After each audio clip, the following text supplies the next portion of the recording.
Muito bom dia, pessoal! Sejam bem-vindos à edição número 394 do seu Acorda Mercado, para você começar a sua semaninha aí na frente de todo mundo, muito bem informado. Então, bora para as notícias. Na quinta-feira, o Ibovespa recuou 1,20% e fechou a 77.681 pontos. O giro financeiro foi de 24,8 bilhões de reais. Na semana, o índice subiu 11,71%, que é a maior alta desde a semana encerrada em 4 de março de 2016. Apesar da alta forte, não faz nem cócegas do que a bolsa caiu nas últimas semanas, principalmente para quem está acompanhando o vídeo. Vocês conseguem ver no gráfico que está muito longe do pico.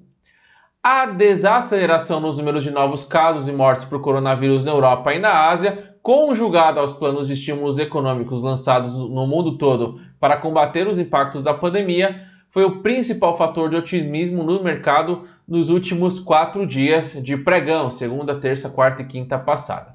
No início do dia, a bolsa chegou a subir quase 2%, com expectativas pela resolução da guerra de preços de petróleo aliada ao anúncio do Federal Reserve de 2,3 trilhões de dólares em financiamentos para apoiar governos locais e empresas nos Estados Unidos, mais uma bazuca de dinheiro aí lançada pelo Fed. Porém, durante o dia, o mercado se frustrou com o acordo da OPEP em relação ao corte de barris por dia. Foi acordado apenas um corte de 10 milhões de barris por dia, bem abaixo da queda da demanda, que deve manter os preços dos contratos de petróleo em baixa.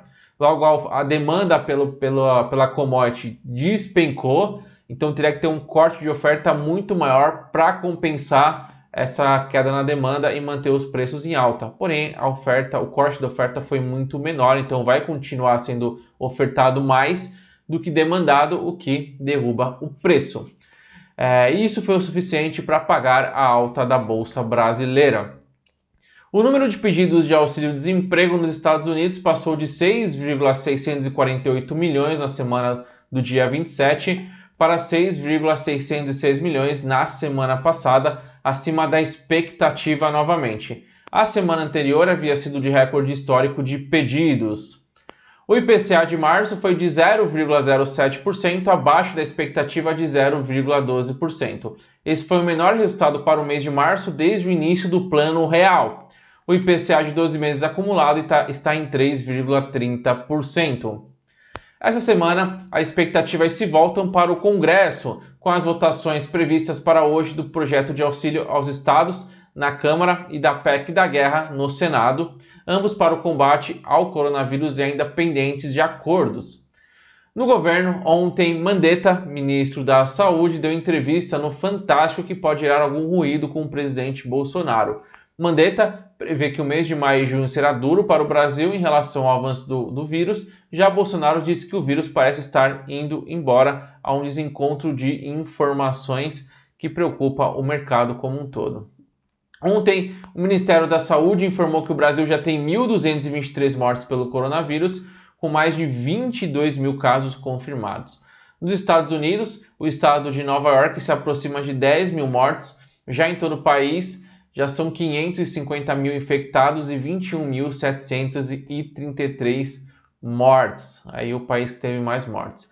Na Europa, a Itália registrou o menor número de mortes em 3 semanas, 431 nas últimas 24 horas, e a Espanha o menor número de casos confirmados de Covid-19, 4.167 novos diagnósticos em 24 horas, o que dá uma certa esperança. Indo para o Ibovespa, das 73 ações do índice, 49 fecharam em queda na quinta-feira. As ações da Petrobras recuaram 2,89% aos R$ 16,82, acompanhando a forte queda do preço do barril de petróleo. Já as ações da Vale recuaram 0,53% aos R$ 43,28. Os bancos fecharam em queda após forte alta na véspera, fecharam em pequena queda. O Itaú caiu um pouco mais, até porque tinha subido bastante um dia anterior, na quarta-feira. As ações do Bradesco recuaram 0,04% aos R$ 22,39. As ações do Itaú recuaram 2,81% aos R$ 23,50, ele tinha subido mais de 5% na véspera. As ações do Santander caíram 0,68% aos R$ 27,58. Já as ações do Banco do Brasil recuaram 0,27% aos R$ 29,65. As ações do Banco Inter, como tem uma correlação bem diferente com a dos bancos grandes, subiu. Quando os bancos grandes tendem a cair, caem todos juntos, e quando sobem, sobem todos juntos. A gente consegue ver uma correlação bastante positiva. É uma correlação que não existe em relação ao Banco Inter, que pode cair junto, como pode subir junto, ou se manter. Não há uma relação direta entre os dois ativos, os ativos dos bancos pequenos com os dos maiores. Então, o Banco Inter subiu 0,86% aos R$ 9,40. Vocês podem ver até pelos gráficos que é bastante diferente do Inter em relação aos outros bancos, são muito parecidos. Já as ações da XP na Nasdaq subiram 4,54% aos 22,57 dólares. As ações que mais subiram foram da CVC, subindo 10,21%, seguida pelas ações da Eco Rodovias, subindo 5,62%, e pelas ações da Eletrobras Ordinárias, subindo 5,29%. Já as maiores quedas foram das ações da Suzano, recuando 6,74%, B2W caindo 5,96%, e a terceira maior queda foram das ações da Localiza, caindo 5,48%, BR Malls e Qualicorp fecham o top 5 negativo. Na B3, as ações que mais subiram foram da Domo Energia, disparando 39,06%, então entre as ações foi a que mais subiu, enquanto a maior queda foram das ações Energisa Mato Grosso, despencando 17,87%. Saindo do padrão de firme escalada neste ano, o dólar comercial voltou a cair ontem e acumulou uma baixa de mais de 4% na semana, encerrando uma sequência, aliás, de 7 semanas consecutivas que só subia.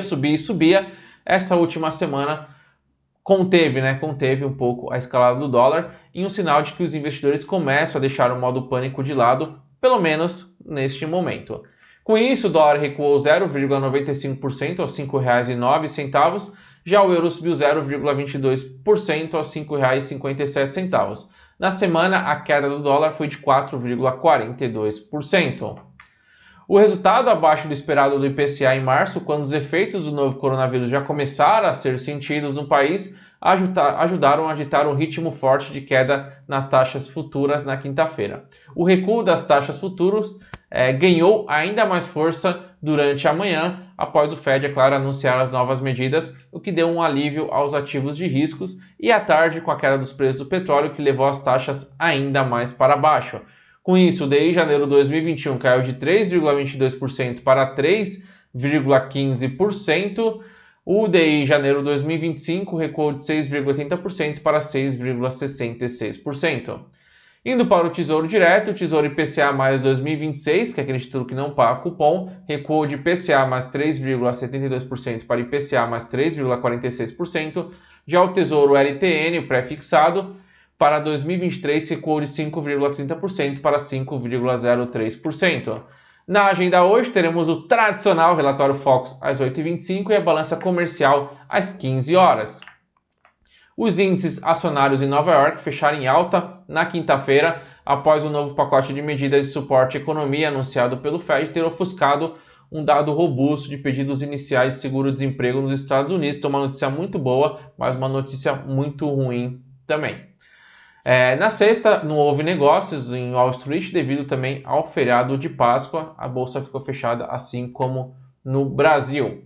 O Federal Reserve, como eu falei, anunciou na quinta-feira de manhã medidas que devem fornecer 2,3 milhões de dólares, repito, 2,3 milhões de dólares, então uma bomba de dinheiro, expandindo as operações do Banco Central para alcançar empresas de pequeno e médio porte e cidades e estados dos Estados Unidos.